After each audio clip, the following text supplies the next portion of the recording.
رزق کی تنگی پر بہت پریشان ہوں، کشادگی کے لیے کوئی عمل بتا دیں۔ دیکھیں یہاں دو طرح کی چیزیں ہوتی ہیں، ایک تو وہ کہ جو اصل شرع ہے اور قرآن اور حدیث نے ان کو خاص پریشانیاں اور مصیبتیں دور کرنے کے لیے نشاندہی بھی کی ہے، لیکن وہ ہمیں سمجھ میں نہیں آتی۔ اور ایک وہ ہوتی ہیں کہ جو بہت آسان سی ہوتی ہیں، اور اس میں جس کو محاورتاً کہتے ہیں کہ ہینگ لگے نہ پھٹکڑی اور رنگ بھی چوکھا آئے، ہم اس کی طرف پہلے بڑھ جاتے ہیں اور عمومی طور پر پریشانیاں ختم نہیں ہوتی۔ اس تمہید کے بعد گزارش یہ ہے کہ اللہ تعالیٰ نے واضح فرمایا کہ وَاسْتَعِینُوا بِالصَّبْرِ وَالصَّلَاةِ، جب بھی مشکل آئے، پریشانی آئے تو صبر اور نماز سے مدد طلب کرو۔ تو ایک تو آپ 5 وقت نماز پڑھیں گھر میں، دوسرے نبی کریم صلی اللہ علیہ وسلم نے فرمایا جس گھر میں سورہ بقرہ پڑھی جائے وہاں سے شیطان بھاگ جاتا ہے، اور شیطان ہوگا تو نحوست ہوگی، بے برکتی ہوگی، اس کا مطلب ہے شیطان بھاگے گا تو برکت آئے گی۔ تو گھر میں قرآن پاک کی تلاوت کریں۔ تیسری چیز گناہ جو ہوتے ہیں یہ نحوست لے کر آتے ہیں، کیونکہ اللہ کی نافرمانی پر مشتمل ہوتے ہیں۔ ہم کھاتے ہیں اللہ کا اور بات اس کے دشمن شیطان اور نفس کی مان رہے ہوتے ہیں، تو برکت کیسے پیدا ہوگی؟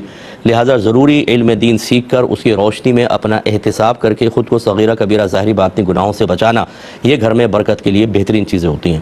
اس کے بعد خوش اخلاقی ہے اور کردار کو بہتر بنانا، اس کے علاوہ اپنے رشتہ داروں سے اچھا سلوک کرنا، جس کو صلہ رحمی کہتے ہیں، کہ یہ رزق میں برکت کا سبب بنتا ہے۔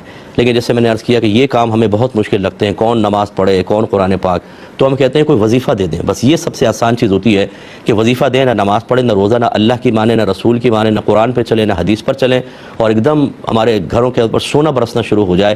اتنے ہم اپنے آپ کو مطلب اللہ کا پیارا سمجھنا شروع کر دیتے ہیں کہ ہم کچھ بھی نہ کریں، اللہ تعالیٰ ہم اپنے ان محبوب بندوں کو سب کچھ عطا کرے، تو ہم اللہ کی نہ مانیں، اللہ ہماری مانتا رہے، یہ غلط چیز ہوتی ہے۔ تو بہرحال یہ آپ سارے کام کریں، انشاءاللہ ساری پریشانیاں دور ہوں گی۔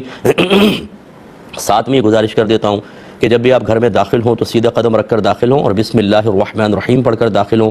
جو بھی گھر میں ہوں ان کو سلام کریں اور ایک مرتبہ سورہ اخلاص یعنی قل هو اللہ شریف پڑھ لیا کریں، انشاءاللہ بہت برکت ہوتی ہے۔ اس کے علاوہ آپ کسی کو پیسہ دیں تو انا للہ و انا الیہ راجعون پڑھ کر دیں، بہت بلند آواز سے مت پڑھیے گا، سامنے والا گھبرا جائے گا۔ اور جب آپ کسی سے پیسے لیں تو بسم اللہ الرحمن الرحیم پڑھ کر لیں، اللہ تعالیٰ برکت دے گا۔